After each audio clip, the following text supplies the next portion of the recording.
Perkenalkan, nama saya Renwan Merliani Bali dengan NIM 2201140134 dari semester 5B PGSD. Tujuan saya membuat video kali ini adalah untuk memenuhi tugas mata kuliah pengembangan pembelajaran matematika di SD. Yang pertama, saya akan menjelaskan tentang teori Dines. Nah, teori Dines yang dikembangkan oleh Sultan Pal Dines adalah pendekatan dalam pembelajaran matematika yang mendekatkan atau menekankan pentingnya pengalaman konkret dalam memahami konsep-konsep matematika. Nah, teori ini berfokus pada bagaimana peserta didik bisa belajar melalui interaksi dengan objek nyata dan permainan, serta bagaimana mereka dapat bergerak dari pemahaman yang konkret menuju pemahaman yang lebih abstrak. Nah, ada beberapa tahapan pembelajaran teori ini, yaitu yang pertama ada permainan bebas, yang kedua ada permainan menggunakan aturan, yang ketiga ada permainan kesamaan sifat, yang keempat ada permainan representasi, yang kelima ada permainan dengan simbolisasi, dan yang terakhir ada permainan formalisasi. Nah, dengan pendekatan ini, Dines berharap siswa dapat lebih mudah memahami konsep matematika yang seringkali dianggap abstrak dan sulit, sehingga meningkatkan minat dan motivasi mereka dalam belajar matematika. Dalam konteks permainan yang melibatkan ada bentuk geometri seperti persegi, persegi panjang, segitiga, dan lingkaran. Nah, penerapan teori Dines ini dapat dibagi menjadi 3 tahap, yaitu ada konkret, semi konkret, dan abstrak. Nah, saya akan menjelaskan yang pertama itu konkret. Nah, aktivitas menggunakan objek nyata, yaitu siswa atau peserta didik diberikan potongan kertas berbentuk ada persegi panjang, persegi, segitiga, dan lingkaran. Nah, di situ peserta didik akan dapat merasakan, mengamati, dan mengelompokkan bentuk-bentuk tersebut. Misalnya, siswa dapat menyusun bentuk-bentuk ini menjadi pola atau gambar yang lebih besar, sehingga mereka belajar mengenali dan membedakan bentuk berdasarkan karakteristik fisiknya. Yang berikutnya semi konkret.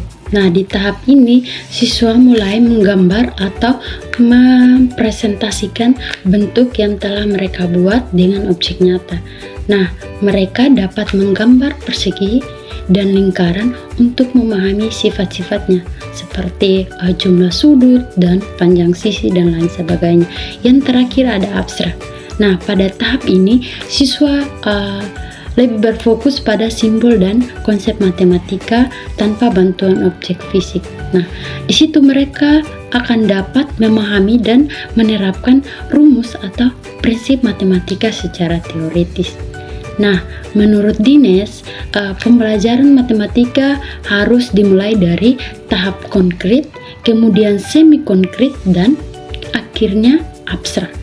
Penggunaan benda-benda konkret dan gambar-gambar akan membantu siswa memahami konsep matematika yang abstrak. Nah, berikut merupakan contoh permainan atau media yang dapat mengembangkan kemampuan belajar matematika anak usia dini. Paper shape activity. Bahan-bahannya ada kertas HVS, kertas origami yang telah digunting berbentuk segitiga, segi 4, persegi panjang, dan juga lingkaran. Dan ada juga spidol. Letakkan origami yang telah dipotong di atas kertas HVS. Kemudian cetak bentuk-bentuk tersebut menggunakan spidol. Lalu, angkat origami yang telah dicetak dan paper shape activity siap dimainkan. Cara mainnya adalah peserta didik harus meletakkan origami-origami tersebut sesuai dengan bentuknya di atas kertas HVS. Jika peserta didik memahami konsep dan bentuk bangun datar, peserta didik akan dapat meletakkan origami tersebut sesuai dengan bentuknya. Jadi, pada permainan ini, jika mengacu pada tahapan Dines, permainan ini masuk dalam permainan yang memiliki kesamaan sifat atau searching for commonalities. Jadi, peserta didik itu diharuskan untuk meletakkan origami tersebut pada tempat yang sesuai dengan bentuknya. Di permainan ini akan membantu peserta didik dalam memahami konsep matematika geometri, khususnya di bagian bentuk-bentuk bangun datar.